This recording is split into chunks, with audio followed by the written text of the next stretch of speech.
नहीं जी, बिस्मिल्लाहिर्रहमानिर्रहीम। Lecture number 4 है जी आज हमारा।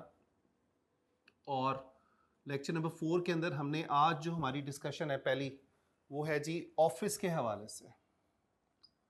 स्टूडेंट्स, हमने पिछले लेक्चर में हमने पढ़ा कि डिफरेंट तरह की ऑर्गेनाइजेशन के अंदर आपके जो है स्ट्रक्चर्स होते हैं, हायरार्की होती है। और एक हमने हायरार्की की बात की थी या स्ट्रक्चर की बात की थी कि जी हमारे पास फंक्शनल स्ट्रक्चर होता है और हमारे पास डिविजनल स्ट्रक्चर होता है। इसके अलावा और भी स्ट्रक्चर्स हैं, जैसे मैंने बताया था अपनी प्रीवियस लेक्चर के अंदर कि जी आपका जो इसके अलावा भी स्ट्रक्चर्स आपके हो सकते हैं, जैसे कि मैट्रिक्स स्ट्रक्चर है, ठीक है। इसके अलावा और भी स्ट्रक्चर्स आप बना सकते हैं। लेकिन यहाँ पे अब हम जो बात करने लगे हैं वो है ऑफिस की। अब ऑफिस का काम क्या होता है? जैसे कि अगर हम किसी ऑर्गेनाइजेशन में काम करें या अगर हमने किसी कॉलेज में एडमिशन लेना है तो हम कहाँ जाएंगे? एडमिशन ऑफिस जाएंगे। अब एडमिशन ऑफिस का काम क्या होता है? स्टूडेंट से एडमिशन लेना, स्टूडेंट की काउंसलिंग करना, स्टूडेंट को गाइड करना कि उनके लिए कौन सा कैरियर, कौन सी क्वालिफिकेशन बेहतर है, उसके प्रॉज एंड कॉन्स क्या होंगे, उसमें टाइम ड्यूरेशन क्या लगेगा, और उसके अलावा साथ साथ फीस के अरेंजमेंट्स को देखना। वो सारा काम किसका है? एडमिशन ऑफिस का है। इसी तरह हमारे पास जो ऑफिस आता है जी, दूसरा ऑफिस जो है वो है एडमिनिस्ट्रेशन का। एडमिनिस्ट्रेशन डिपार्टमेंट या एडमिनिस्ट्रेशन ऑफिस क्या देखेगा कि हम अपनी ऑर्गेनाइजेशन की एक्टिविटीज को कैसे अच्छे तरीके से मैनेज कर सकते हैं। खुदा न खास्ता अगर किसी स्टूडेंट्स की आपस में कोई लड़ाई वगैरह हो गई है तो एडमिनिस्ट्रेशन डिपार्टमेंट देखे कि कैसे हम उस मैटर को सॉल्व कर सकते हैं। या कहीं पे अगर हमारे कोई रूल्स या पॉलिसीज या कोई मैनेजमेंट के रिलेटेड कोई इश्यूज आ रहे हैं तो वो एडमिनिस्ट्रेशन डिपार्टमेंट जो है उसको हैंडल करेगा। अच्छा, अब हम बात करते हैं कि जी ऑफिस का रोल क्या होता है। ऑफिस का रोल ये होता है कि हम अपनी ऑर्गेनाइजेशन के अंदर जो है वो, अगर हम ऑफिस बनाते हैं तो हम इंफॉर्मेशन दे सकते हैं। ऑफिसेज इंफॉर्मेशन प्रोवाइड करते हैं। जैसे कि एडमिशन ऑफिस की अगर हम बात करें तो एडमिशन ऑफिस क्या कर रहा होता है? इंफॉर्मेशन दे रहा होता है। किस हवाले से? एडमिशंस के हवाले से, ठीक है। इसके अलावा ऑफिस का काम एडमिनिस्ट्रेशन का भी होता है। जैसे मैंने आपको एडमिन ऑफिस का बताया था कि बेहतर तरीके से आप अपने काम सर अंजाम दे सकते हैं या बिजनेस की एक्टिविटीज को मैनेज कर सकते हैं, एडमिनिस्ट्रेशन। उसके अलावा आपका जो ऑफिस का काम है वो ये है कि जी आप बिजनेस को अच्छे तरीके से रन या कंट्रोल कर सकते हैं। अगर आप डिफरेंट ऑफिसेज बना लेते हैं तो आप अच्छे तरीके से मैनेज कर सकते हैं बिजनेस को। तो हर ऑर्गेनाइजेशन में किसी न किसी तरह का, किसी न किसी नाम से ऑफिस मौजूद होता है। कॉलेजेस की बात की जाए तो डिफरेंट ऑफिसेज हैं। इसी तरह अगर आप हॉस्पिटल की बात करेंगे तो वहां पे डिफरेंट तरह के ऑफिसेज आपको नजर आएंगे। जितनी ऑर्गेनाइजेशन बड़ी होगी उसमें ऑफिसेज की तादाद भी बड़ी होगी। अगर आप किसी गवर्नमेंट डिपार्टमेंट में बात करते हैं, काम करते हैं, तो आपको वहां पे बहुत तरह के ऑफिसेज नजर आएंगे, इसलिए कि वहां पे स्ट्रक्चर जो है वो ब्यूरोक्रेटिक स्ट्रक्चर मौजूद होता है। इसी तरह अगर आप किसी छोटी ऑर्गेनाइजेशन में काम करें तो वहां पे एक या दो ऑफिसेज से भी पूरा काम आप ले रहे होते हैं। तो हमारा जो काम है, जैसे कि हमारा जो प्रोफेशन है वो अकाउंटेंसी से रिलेटेड होगा, अकाउंटेंसी से रिलेटेड है, तो हमारा जो ऑफिस है वो अकाउंट्स ऑफिस में हमारा ज़्यादा काम होगा या हमारा ज़्यादा रोल होगा। हमारा एडमिनिस्ट्रेशन से लाइसेंस वगैरह या इंफॉर्मेशन शेयरिंग ज़रूर हो रही होगी, हम इंफॉर्मेशन दे भी रहे होंगे, ले भी रहे होंगे, बाकी डिपार्टमेंट से या बाकी ऑफिस से भी हम इंटरेक्ट कर रहे होंगे, लेकिन हमारा मेन काम अकाउंट्स ऑफिस में होगा, ठीक है, जिसमें मनी मैटर्स को देखा जा रहा होगा, सारे के सारे फाइनेंस मैटर्स को देखा जा रहा होगा, कैश फ्लोस को देखा जा रहा होगा, या आपकी जितने भी बिल्स की जो पेमेंट्स हैं या पेमेंट करनी है आपने सप्लायर्स को, या चेक से थ्रू पेमेंट करनी है, कैश के थ्रू करनी है, जितने भी मनी मैटर्स हैं वो किस ऑफिस में मैनेज हो रहे होंगे, किस ऑफिस में डील हो रहे होंगे? अकाउंट्स ऑफिस में डील हो रहे होंगे। तो लिहाजा डिफरेंट तरह के ऑफिस का रोल डिफरेंट होता है। एडमिन का रोल डिफरेंट होगा, अकाउंट्स का डिफरेंट होगा, मार्केटिंग ऑफिस का रोल डिफरेंट होगा। हर ऑफिस एक तरह का रोल प्ले नहीं कर रहा होगा, आपने उनकी ड्यूटीज को अलग अलग किया होगा। तो ये तो बात हमने कर ली जी ऑफिस की। अब हम बात करते हैं कि ऑफिस के इसके अलावा और कौन कौन से रोल्स हैं या उनके काम कौन कौन से होते हैं, थोड़ा सा डिटेल में देख लेते हैं जी। जो पहला रोल है ऑफिस का वो होता है जी हमारा collecting the data. Data collection भी बोल सकते हैं इसको। डेटा कलेक्शन, डेटा कलेक्शन से क्या मुराद है? डेटा इकट्ठा करना। हमने पहले बात की थी कि जी डेटा क्या होता है। डेटा बेसिकली हर वो इंफॉर्मेशन जो मीनिंग नहीं रखती उसको डेटा बोलते हैं, या कोई रॉ फैक्ट्स हो गए, कोई नंबर्स हो गए, कोई सिंबल्स हो गए, उसको हम डेटा बोलेंगे। तो डेटा और इंफॉर्मेशन में फर्क क्या था? क्या फर्क हमने डिस्कस किया डेटा वर्सेस इंफॉर्मेशन? कि इंफॉर्मेशन जो है वो मीनिंगफुल होती है, उसके अंदर मीनिंग होते हैं, आप उसको समझ सकते हैं कि वो किस बारे में बात कर रहा है। मैं अगर कहता हूं बारिश हो रही है, कहां हो रही है मुझे नहीं पता, इट इज अ डेटा। मैं कहता हूं जी बारिश हो रही है लाहौर में, पिछले 5 घंटों से इतने मिलीमीटर बारिश होगी, वो क्या बन गया? इंफॉर्मेशन बन गई। इसके बारे में हमने बात की थी। अब यहां पे हम डेटा या इंफॉर्मेशन को इकट्ठा करते हैं। ऑफिस जो है उनका काम एक ही होता है कि वो अपने से रिलेटेड जो भी इंफॉर्मेशन या डेटा है उसको इकट्ठा करते हैं। जैसे कि एडमिशन ऑफिस है, अगर हम एडमिशन ऑफिस की बात करें तो एडमिशन ऑफिस क्या करता है काम? वो सारा डेटा इकट्ठा करता है कि जी कौन कौन से स्टूडेंट्स आज आए, उन्होंने किस क्वालिफिकेशन के बारे में इंफॉर्मेशन ली, या हमारे पास ज्यादा इंटरेस्टेड स्टूडेंट किस क्वालिफिकेशन से आ रहे हैं, या वो कोई फीस डिस्काउंट वगैरह मांग रहे हैं। ये सारी की सारी इंफॉर्मेशन किससे इकट्ठी की जाती है? एडमिशन ऑफिस में इकट्ठी की जाती है। तो डेटा कलेक्शन का मतलब ये हुआ कि हम अपने कस्टमर्स के बारे में या हम अपने से रिलेटेड, जो हमारे काम से रिलेटेड, जो हमारे ऑफिस से फंक्शन से रिलेटेड है, हम उसके बारे में इंफॉर्मेशन या डेटा इकट्ठा करें और उसके ऊपर हम फर्दर काम करके हमें यह पता चलता है, हम उसको मीनिंगफुल बनाने की कोशिश कर रहे होते हैं ताकि हमें अंदाजा हो कि जी हमें क्या करना चाहिए फ्यूचर में। तो यहां पे हम क्या करते हैं जी, डिफरेंट डेटा इकट्ठा करते हैं, डिफरेंट डॉक्यूमेंट्स बनाते हैं। डॉक्यूमेंट से हमें पता चलता है कि जी किस किस बारे में कौन कौन सी इंफॉर्मेशन ली गई। जैसे कि कस्टमर्स आपको विजिट करते हैं तो कस्टमर्स के बारे में हम डेटा इकट्ठा करते हैं। जैसे मार्केटिंग का जो डिपार्टमेंट है, ये मार्केटिंग ऑफिस है, या सेल्स का जो ऑफिस है वो हमें ये भी बता रहा होता है, डेटा इकट्ठा कर रहा होता है कि कस्टमर क्या चाहते हैं, कस्टमर्स की रिक्वायरमेंट्स क्या हैं। ठीक है, इसी तरह ऑफिस जो है वो डेटा इकट्ठा करता है। कई दफा विद इन द कंपनी, कई दफा डेटा इकट्ठा किया जाता है बाहर से भी। इसको बोलते हैं internal sources and external sources, कि आप इंटरनली भी डेटा इकट्ठा कर रहे हैं, ठीक है, और एक्सटर्नली भी डेटा इकट्ठा कर रहे हैं। तो ये ऑफिस का पहला रोल जो है वो हमने देखा, डेटा कलेक्शन। ये आपके कस्टमर्स के बारे में भी हो सकता है, ये आपके कोई प्रोस्पेक्टिव कस्टमर्स के बारे में भी हो सकता है, ये आपके किसी जो है एडमिनिस्ट्रेशन मैटर्स के हवाले से भी हो सकता है, या ये किसी और जो भी आपका मैटर है उसके रिलेटेड आप डेटा इकट्ठा कर सकते हैं। पहला रोल तो हो गया। उसके अलावा उस डेटा को इकट्ठा करने के बाद हम उसको सेफ रखते हैं या हम उसको स्टोर कर लेते हैं। सो दूसरा रोल जो है वो स्टोरेज ऑफ डेटा है, storage of the data.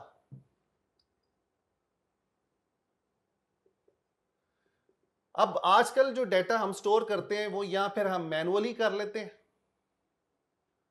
Manual storage कर सकते हैं, या इलेक्ट्रॉनिकली कर सकते हैं। ठीक है जी। स्टोरेज का मतलब क्या है कि जी आपने अपने डेटा को जो इकट्ठा किया उसको आपने सेव कर लिया, उसको स्टोर कर लिया ताकि आप उसके ऊपर फर्दर काम कर सकें, उसको फर्दर प्रोसेस कर सकें। अब डेटा को स्टोर करने की डिफरेंट फॉर्म्स हैं, जैसे फिजिकली या मैनुअली, कि हम हाथ से लिख के डेटा इकट्ठा कर रहे हैं या उसको स्टोर कर रहे हैं, कोई फाइलिंग कर रहे हैं, फाइल्स के अंदर हम डेटा लगा लेते हैं। जैसे कि एडमिशन ऑफिस की मैं एग्जांपल दे रहा हूं आपको, एक एग्जांपल से हम कंटिन्यू कर रहे हैं। एडमिशन ऑफिस क्या कर रहा होगा जी, कि एडमिशन ऑफिस जो डेटा आया, स्टूडेंट्स ने जितने एडमिशन लिए उसकी एक फाइल हमने बना ली कि जी आज हमारे पास इतने एडमिशंस हुए हैं। इस स्टूडेंट ने इस डेट पे एडमिशन लिए हैं, या उन्होंने ये डिस्काउंट जो हैं वो एडमिशन ऑफिस से लिए हैं या अप्रूव करवाए हैं, वो सारे का सारा जो डेटा है वो हम एक फाइल की सूरत में मैनुअली उसको रिकॉर्ड कर रहे हैं।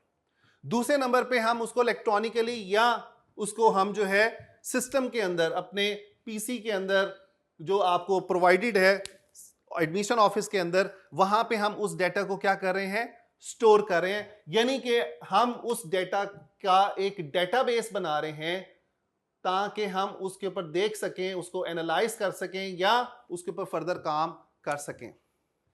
अगर हमारे पास डेटा ही नहीं होगा कि क्या हुआ है, क्या एक्टिविटीज हुई हैं, तो हम कैसे ये जानेंगे कि जी हमें किस डायरेक्शन में जाना चाहिए, और ऑफिस जो है वो हमें बताएगा कि जी हमारी ये रिक्वायरमेंट होंगी फ्यूचर में। तीसरे नंबर पे हम जो डेटा को स्टोर भी कर लिया, इकट्ठा भी कर लिया, अब तीसरे नंबर पे जो हमारी बारी आती है वो जी डेटा को प्रोसेस करने की है कि हम डेटा को कैसे प्रोसेस करते हैं। तो इसको हम तीसरे नंबर पे बोलते हैं data processing. Data processing, data processing का मतलब क्या हुआ कि वो जो डेटा है जो आपने इकट्ठा किया उसको आप मीनिंगफुल बना रहे हैं और उसकी बेस पे आप आगे उस इंफॉर्मेशन को शेयर करते हैं। ठीक है, अब इंफॉर्मेशन को शेयर कैसे किया जा सकता है? इंफॉर्मेशन को आफ्टर फॉर एग्जांपल कि आपने डेटा इकट्ठा किया, उसमें कुछ आप चेंजेस लेकर आते हैं, वो भी प्रोसेसिंग का हिस्सा है। Changes in the form of कि आपने उसमें कोई एडिशंस किए, कुछ डिलीशंस किए, जैसे कि कोई स्टूडेंट है वो कहता है जी मुझे अपना जो है वो मैंने अपनी फीस रिफंड करवानी है फॉर एग्जांपल, या मैंने फ्रीज करवानी है, तो क्या होगा, कुछ चेंजेस आई, तो वो चेंजेस जो है उस डेटा को हम प्रोसेस करेंगे। इसके अंदर आपकी डेटा की एडिटिंग है, इसके अंदर आपकी डेटा की फर्दर जो है फॉर्मेटिंग है, वो सारे का सारा डेटा प्रोसेसिंग का हिस्सा है। इसके बाद अगर हम बात करें जी प्रोसेसिंग क्यों की जाती है, मीनिंगफुल बनाने के लिए जैसे मैंने बताया, और आप उसको रिपोर्ट्स की फॉर्म में आगे डिफरेंट लोगों को इंफॉर्मेशन दे सकते हैं। नेक्स्ट जो काम है जी है वो शेयरिंग द डेटा है, डेटा शेयरिंग है। डेटा शेयरिंग का मतलब क्या हुआ कि आपने फर्दर अपनी इंफॉर्मेशन को जो लोग इंटरेस्टेड हैं बिजनेस में, जिनको हम स्टेक होल्डर्स बोलते हैं, उनके साथ आप शेयर कर रहे हैं, इंफॉर्मेशन दे रहे हैं या एक्सचेंज कर रहे हैं, उसको बोलते हैं रिपोर्टिंग या शेयरिंग ऑफ द डेटा। जैसे कि कंपनीज क्या करती हैं, जैसे आपका अगर हम बात करें एडमिशन ऑफिस की, तो आपकी जो डिटेल्स हैं जो एडमिशन के हवाले से है उसको फर्दर शेयर किया जाता है, किसके साथ, प्रिंसिपल साहब के साथ या वाइस प्रिंसिपल साहब के साथ। इसी तरह अगर हम बात करें, चूंकि हमारा रोल अकाउंटेंसी का है, अकाउंटेंसी डिपार्टमेंट का है या ऑफिस का है, अकाउंट्स ऑफिस का है, तो वहां पे भी हम क्या कर रहे होते हैं, अपने डेटा को या इंफॉर्मेशन को शेयर कर रहे होते हैं अपने शेयर होल्डर्स के साथ या इन्वेस्टर्स के साथ कि हमने इतना प्रॉफिट कमाया डिफरेंट रिपोर्ट्स की सूरत के अंदर।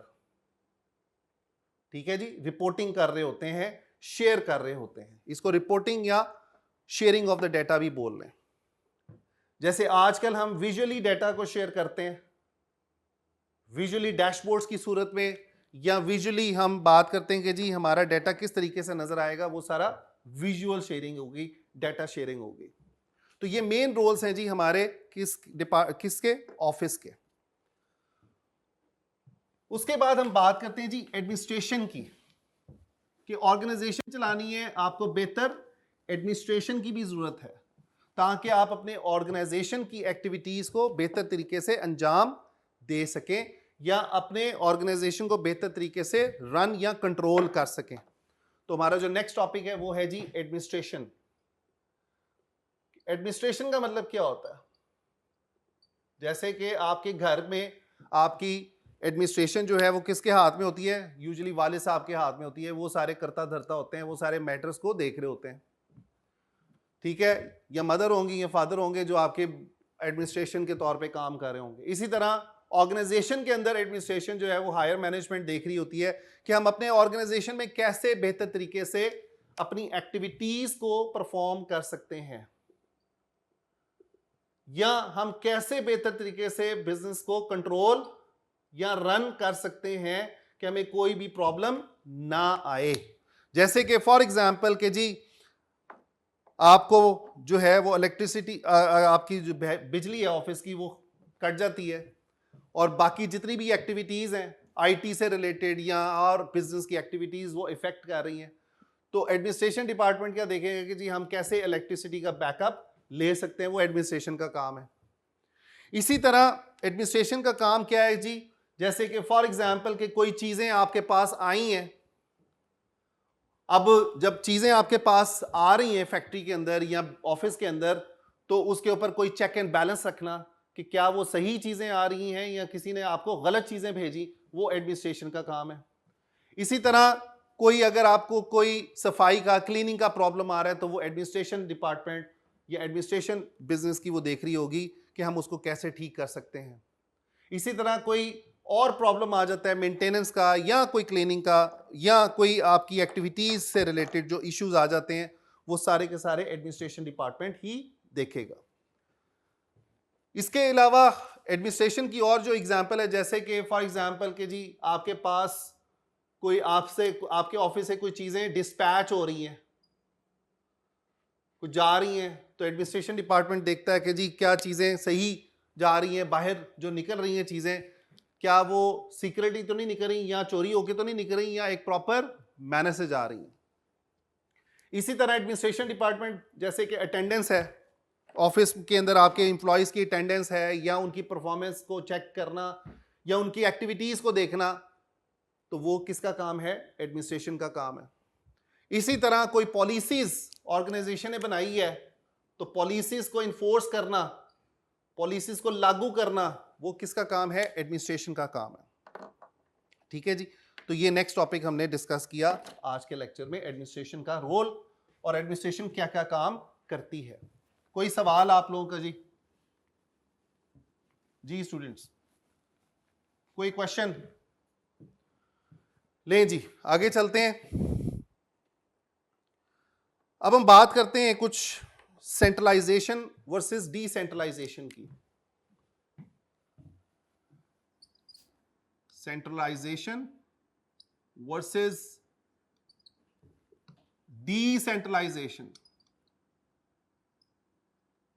क्या मतलब है जी सेंट्रलाइजेशन? सेंट्रलाइजेशन का मतलब है एक ही जगह पे, अगर आप अपने ऑर्गेनाइजेशन में, अगर आपका हेड ऑफिस है और आपकी ऑर्गेनाइजेशन में सारा काम हेड ऑफिस से रिलेटेड, एडमिनिस्ट्रेशन से रिलेटेड, आपकी प्रोडक्शन से रिलेटेड, आपकी प्लानिंग एक ही जगह पे चल रही है या डिसीजंस एक ही जगह पे लिए जा रहे हैं, तो उस स्ट्रक्चर को सेंट्रलाइजेशन या सेंट्रलाइज स्ट्रक्चर भी बोलेंगे। तो ये टॉपिक थोड़ा सा रिलेट करता है हमारे पिछले टॉपिक से, जो कि स्ट्रक्चर के हवाले से हम बात कर रहे थे। One of the best example of centralization is functional structure. जब हमने फंक्शनल स्ट्रक्चर की बात की थी, फंक्शनल स्ट्रक्चर में हमने क्या बात की थी कि जी आपके डिफरेंट फंक्शंस होते हैं, ऊपर टॉप मैनेजमेंट होती है, सीनियर मैनेजमेंट होती है, उसके बाद आपके मैनेजर्स होते हैं और वो डिफरेंट डिपार्टमेंट्स को मैनेज कर रहे होते हैं।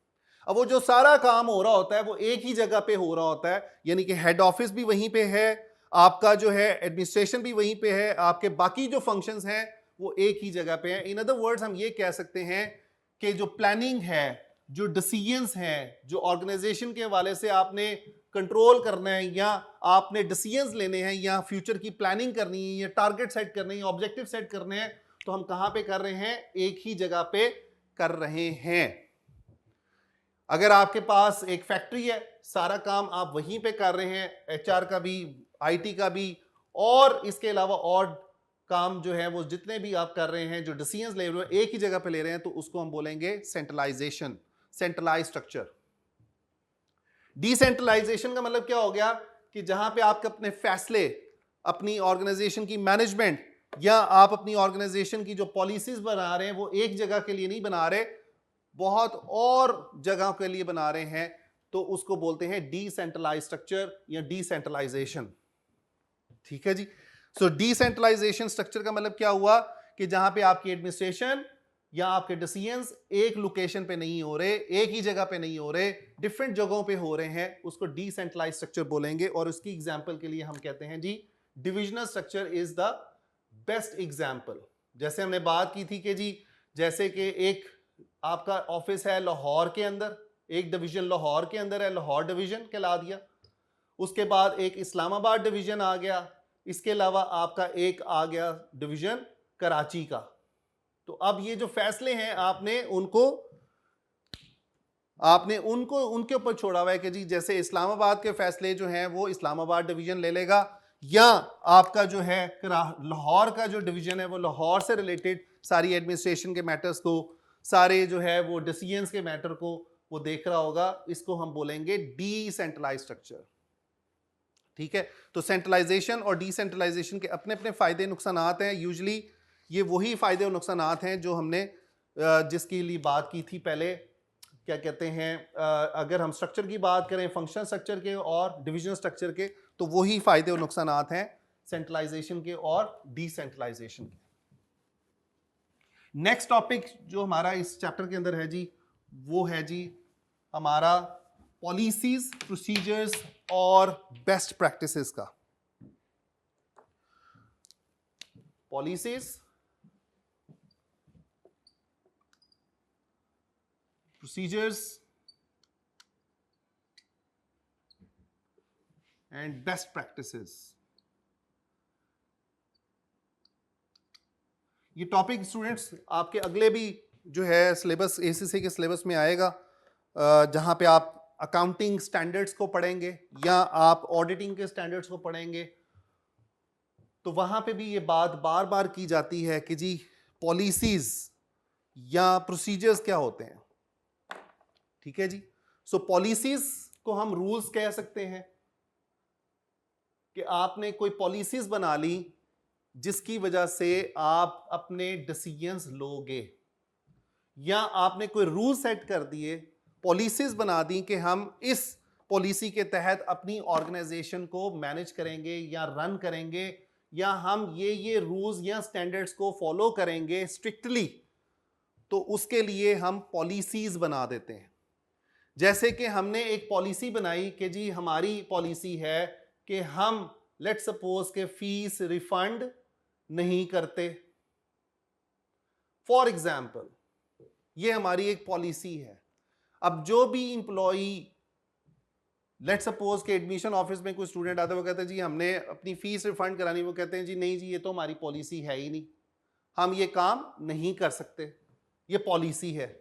इसके अलावा पॉलिसी क्या है जी, फॉर एग्जाम्पल कि हम एक पॉलिसी ले लेते हैं, हमारी पॉलिसी है जब फॉर एग्जाम्पल कोई अगर आपकी प्रोडक्ट के अंदर कोई प्रॉब्लम आ जाती है और आप कंपनी के पास जाते हैं कि जी मुझे ज़रा इसको आप जो है प्रोडक्ट को वापस कर लें, तो वो कहते हैं कि जी हमारी पॉलिसी नहीं है कि हम उस प्रोडक्ट को एक्सचेंज कर सकें या वापस ले सकें, ये हमारी पॉलिसी नहीं है, हम ये काम नहीं कर सकते।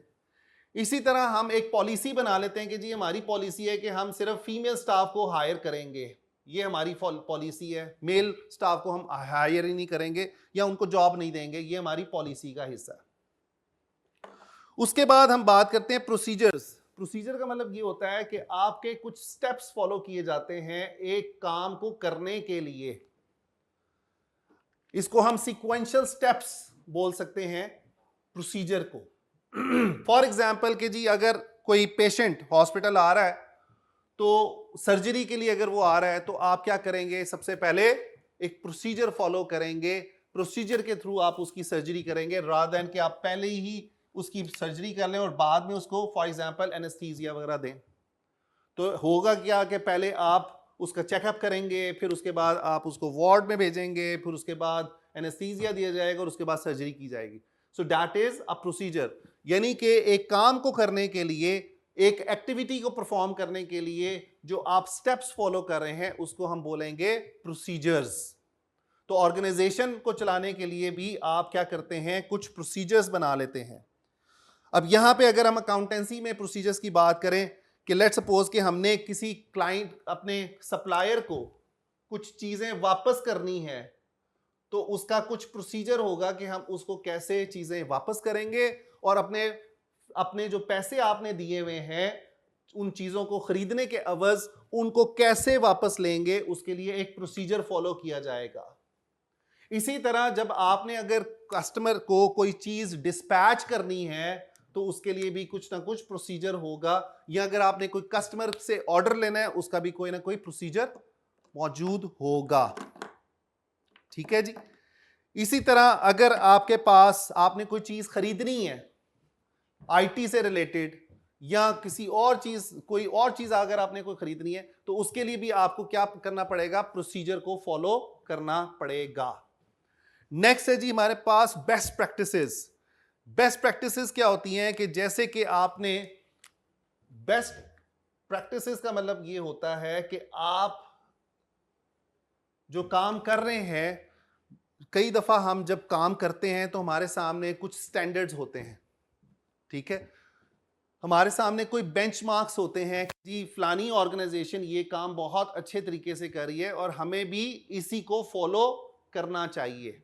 यानी कि एक काम को करने के लिए, एक इफेक्टिव तरीके से काम को परफॉर्म करने के लिए हमारे सामने कुछ बेस्ट प्रैक्टिसेस या एग्जांपल्स होती हैं जिसको फॉलो करते हुए हम वो काम अच्छे तरीके से सर अंजाम दे सकते हैं। जैसे कि आपके सामने बहुत सारे कुछ स्टैंडर्ड्स आते हैं जो कि एक बेस्ट प्रैक्टिसेस हैं कि अगर हम ये स्टैंडर्ड्स को फॉलो करेंगे तो हम इस तरीके से अपने काम को बेहतर तरीके से कर सकते हैं। ठीक है जी, जैसे कि स्टूडेंट्स अगर क्लास में पढ़ रहे हैं तो उसमें आपके कुछ ऐसे स्टूडेंट्स होंगे जो बेस्ट होंगे, तो टीचर क्या एग्जांपल देते हैं कि जी देखो जी वो जैसा ये वाला स्टूडेंट जो काम कर रहा है ना, बड़े अच्छे तरीके से नोट्स बना रहा है या अच्छा परफॉर्म कर रहा है, तो आप उसी को फॉलो करें, आप उसी को कॉपी करें। सो बेस्ट प्रैक्टिसेस जो हैं वो अडॉप्ट की जाती हैं और स्टैंडर्डाइज, ताकि आप अपनी ऑर्गेनाइजेशन के अंदर उन्हीं स्टैंडर्ड्स को फॉलो कर सकें जो अच्छी ऑर्गेनाइजेशन में फॉलो किए जा रहे हैं और उससे हमारे रिजल्ट्स इंप्रूव करते हैं, रिजल्ट्स बेहतर होते हैं या हम अपने ज्यादा प्रॉफिट्स को बढ़ा सकते हैं। That is the meaning of best practices. इसी तरह फॉर एग्जांपल कि कंपनी को कोई प्रॉब्लम आ गया या कोई थ्रेट आ गया रिलेटिंग विद द रिस्क, ठीक है, या आपको प्रॉब्लम आ गया किसी भी किस्म का, तो आप क्या करेंगे कि आप बेस्ट प्रैक्टिसेस को फॉलो करेंगे और बेस्ट प्रैक्टिसेस को फॉलो करने के साथ साथ आप उस प्रॉब्लम को अच्छे तरीके से हैंडल कर सकेंगे। इसलिए कि आपने एक काम को करने के लिए कुछ स्टैंडर्ड्स या प्रोसीजर्स डिसाइड किए हुए हैं। तो पॉलिसीज रूल्स को बोल दिया कि अंडर डिफरेंट सर्कमस्टांसेस क्या रूल्स होने चाहिए, अगर हमारे पास ये सर्कमस्टांसेस हो जाते हैं तो हमें कैसे बिहेव करना चाहिए। तो पॉलिसीज कई दफ़ा आपके लोगों के लिए भी बनाई जाती हैं, अपने स्टाफ के लिए भी बनाई जाती हैं कि जी ये हमारी पॉलिसी है, या अपने एम्प्लॉयज़, अपने जो है कस्टमर्स के लिए, अपने जो है सप्लायर्स के लिए, या अपने स्टेक होल्डर्स के लिए, या ऑर्गेनाइजेशन को बेहतर तरीके से चलाने के लिए आप कुछ पॉलिसीज़ बना लेते हैं और उसके तहत आप अपनी ऑर्गेनाइजेशन को चलाते हैं। इसी तरह प्रोसीजर्स फॉलो किए जाते हैं किसी काम को करने के लिए। जैसे कि फॉर एग्जांपल कि अगर आपने किसी ऑर्गेनाइजेशन में ऑडिट करना है या अकाउंटेंसी का काम करना है तो उसके लिए कोई ना कोई प्रोसीजर आपको फॉलो करना पड़ेगा, कुछ स्टेप्स फॉलो करने पड़ेंगे। और बेस्ट प्रैक्टिसेस में हम बात करते हैं कि जी आपके पास कुछ काम को करने के लिए कुछ स्टैंडर्ड्स होते हैं या प्रोटोकॉल्स होते हैं जो कि आपको उस काम को बेहतर तरीके से आप सर अंजाम दे सकते हैं। उसके लिए हम बेस्ट प्रैक्टिसेस को अडॉप्ट करेंगे या फॉलो करेंगे। ठीक है जी, तो अभी हम यहां तक इसको रखते हैं जी, इसको थोड़ा सा कट कर दीजिए।